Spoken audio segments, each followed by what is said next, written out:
పోసాని కృష్ణమురళిని ఉద్దేశించి ఘాటు వ్యాఖ్యలు చేశారు ఏపీ హోంమంత్రి అనిత. పోసానిపై రాష్ట్ర వ్యాప్తంగా 17 కేసులున్నాయన్నారు.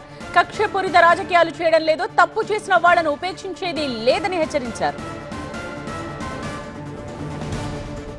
ఈ స్క్రిప్ట్ ఎవరు చదివినా శిక్ష అయితే అతనికే కదా పడుతుంది.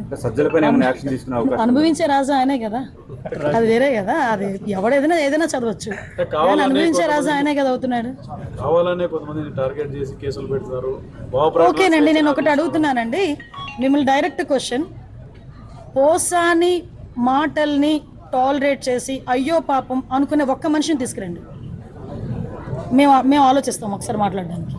పోసాని మాటలు ఇష్టానుసారంగా మాట్లాడిన తర్వాత సభ్య సమాజం తలదించుకునే విధంగా, సాధారణంగా అనకూడదు కానీ ఇల్లిటరేట్స్ కూడా అలాంటి మాటలు మాట్లాడుకోరు. సో అవతల వాళ్ళకి మనోభావాలు దెబ్బతిన్నాయి, వాళ్ళ ఆత్మగౌరవాలు దెబ్బతిన్నాయి. పోలీస్ కేసు పెట్టారు, యాజ్ పర్ లా మేము వెళ్ళాం.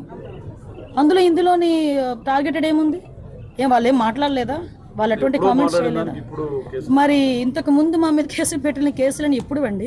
చంద్రబాబు నాయుడు గారికి మీద కేసు పెట్టారు కదా, అది ఎప్పుడు? అది 53 రోజులు తైల్లో పెట్టారు చంద్రబాబు నాయుడు గారిని తీసుకెళ్ళి ఆ రోజు.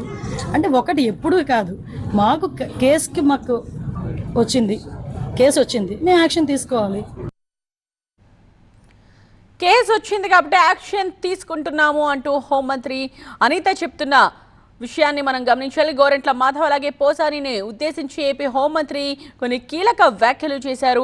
తమ కూటమిలో ఎలాంటి అంతర్యుద్ధం లేదు, వైసీపీలో అంతర్యుద్ధం ఉందేమో, రాకుండా అసలు ఆ పార్టీ నాయకులు చూసుకోవాలి అంటూ అనిత కామెంట్ చేశారు. తమ ప్రభుత్వంలో తప్పు చేసిన వారు ఎట్టి పరిస్థితుల్లో తప్పించుకోలేరు అన్నారు హోంమంత్రి అనిత.